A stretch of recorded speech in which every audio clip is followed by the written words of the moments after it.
Some of the other things that we need to have investigated, as the flotilla kept moving on, and at about 4 in the morning, as we looked to the stern of all 6 of the ships, you could see lights starting to appear in the distance and getting closer and closer and closer. And by about 4:30, all of a sudden, we started seeing Zodiac boats, these military boats that are, they call them, fast movers. They're small boats, but still 30 feet long, filled with all sorts of military equipment, weapons, and also 15 to 20 commandos on them. We started seeing those Zodiacs coming up. We saw 2 of them on each side of the Marmara. Our ship, the Challenger 1, was about 150 yards off to the port stern of the Marmara. So we were watching as these boats came up and tried to attach themselves to the stern of the ship. And as the Israeli commandos started firing percussion grenades up into the upper decks, these are grenades that have huge sounds to them, and then smoke that comes out of them. And they're the same types that the U.S. military uses when they bust down the doors in homes in Afghanistan and Iraq. When you go in, you want to stun people, you want to be able to surprise them, bust through the smoke, and the people are addled. And let me tell you, it does addle you, because shortly thereafter, about 15 minutes thereafter, our ship was boarded, and concussion grenades blown through the windows of our ship. And when the glass starts flying at you and the smoke comes and your ears think they've been blown out, and then all of a sudden here are commandos right in your face. I mean, those grenades do what they're supposed to do. Well, on the Marmara, there were activists that were on the stern of the ship and who had decided they weren't about to give a welcome invitation to the Israeli Navy to join the ship. And in fact, that's what all of us, none of us were going to say, welcome, here's a ship boarded. That was not what we were there for.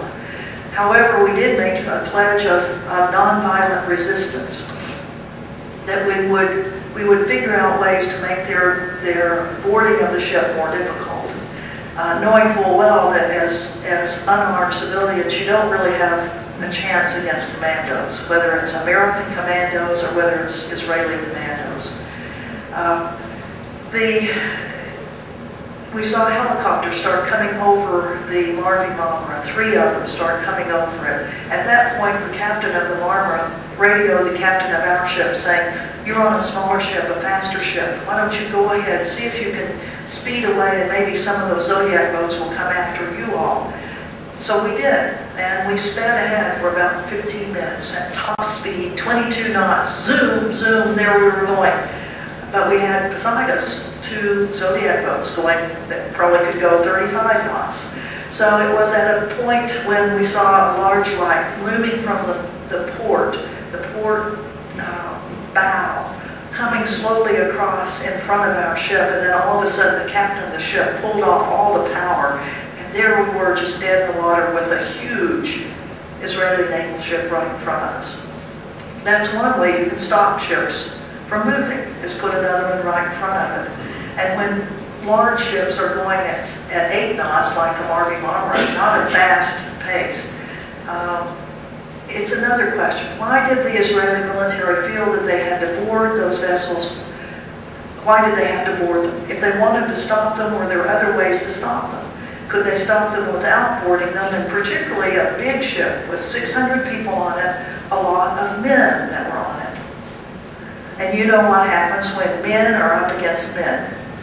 Well, that's why on our little ship, when we constructed our peaceful nonviolent resistance to being boarded, we didn't put the men on our ship out as the resistance force. We put the women out there. Yeah, because we knew what testosterone would do. That there would definitely be clashes if we had guys on the stern of the ship. So we put our loudest women out on the back of the ship, and their job was to stand in the way of those commandos trying to board that ship and yell at them, "Stop, don't come on our ship, you don't have permission to get on our ship, get away from here, get away from here." So what do you think happened? They got on. Well, we did what we needed to do. We did our peaceful nonviolent resistance, but when you have the flash bangs that are coming in, when you have paint bullets being shot at you, which they did on all of the ships, and hitting people in the face. One of the women on our ship was shot right in the face, right in the nose, barely missing both of her eyes. So this idea of, well, they're just using paintballs, they're just using paint bullets, you know, that's non-lethal stuff. Well, they can be very lethal if they hit in the right spot. And one of the questions I have for this independent investigation, if it ever takes place, is was there an authorization that these commandos would shoot at people's face? I mean, in rules of engagement, I mean, how many of you all have ever been in a military, U.S. military or other militaries? Several people. We know that there are rules of engagement, and you're told what you can do and what you can't do. And if you're boarding a ship, and particularly if you're facing women standing there, who gave the order to shoot them in the face? Normally, if you want to take somebody down, you shoot them in the leg, but that's not what was happening. So why were they doing that? As they boarded the ship, as they were using stun guns against the woman Australian reporter on the top deck, why were they using a stun gun against a reporter? Why were they throwing women on the ground, on the decks, in the broken glass, and then handcuffing them, putting hoods over them, and taking them to the bow of the ship? And all of the commandos being in black masks so that you can't tell who they are, with no name tags, with no rank on them, just like the American military does in Afghanistan and Iraq. So our boat was boarded in 20 seconds. The commandos had control of it. It was not a hard thing. You're up against civilians, unarmed civilians. It's not difficult. It was not a great military feat. But on the Marmara, there were other things that were happening. The helicopters were flying over, starting to having commandos rappel down ropes from the helicopters. And you saw on the video that the Israeli military has put out that there were passengers on board that Marmara that had sticks and some metal railings that they had broken off the ship, and they were hitting those commandos. I mean, we saw that. We saw a chair being hit, a commando being hit with them. Well, one of the things that an independent investigation I would hope would look into is what triggered that. Was it, as an Al Jazeera reporter mentioned, that as he was standing on the top deck, that all of a sudden a passenger standing next to him just dropped in a pool of blood? Was it that indeed there was live ammunition, live fire coming from the helicopters? And if that is true, and I don't know that it is, but it's something that must be investigated, then one could anticipate that other passengers on the top of that ship, when they saw the commandos rappelling down, probably were not going to stand there and say, well, shoot me next. Probably not. So there was violence against those commandos. The Israeli military, in their internal investigation that they've done that was made public last Monday, they say that there were 9 commandos that were injured, that 3 of them had been stabbed, and 1 of them had been shot in the knee.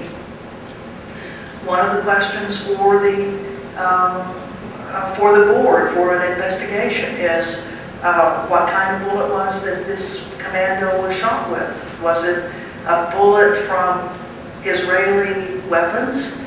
The Israeli military says, well, some weapons were taken from our commandos and were used by passengers to shoot other commandos.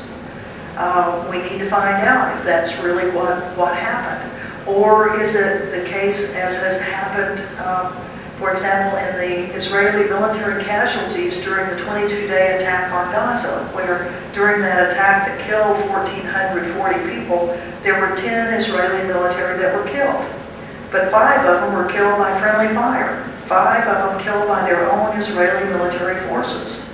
Something that happens also in the U.S. military.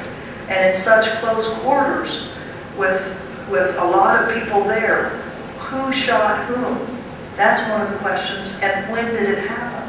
That needs to be investigated.